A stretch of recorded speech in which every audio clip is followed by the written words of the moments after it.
Can you believe that tomorrow, on the 4th, Americans will eat more than 150 million hot dogs?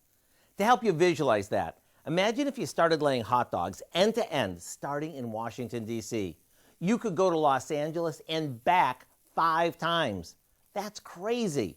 And when it comes to topping our dogs, the options are almost endless. Of course, there are some top contenders for the most popular. You know, mustard, ketchup, relish, and chopped onions. But the big question is, what's your favorite combo of these? Then there are the second-tier toppings, which to me are sauerkraut, chili, and cheese. After that, things can get a little creative.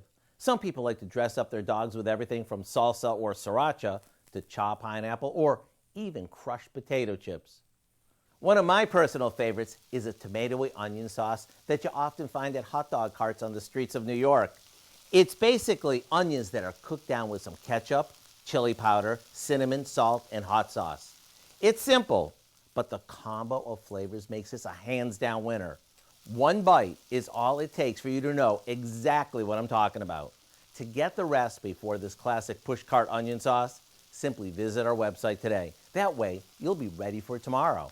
I'm Howard of the Mr. Food Test Kitchen, where today we found a hot diggity dog way for you to say, ooh, it's so good.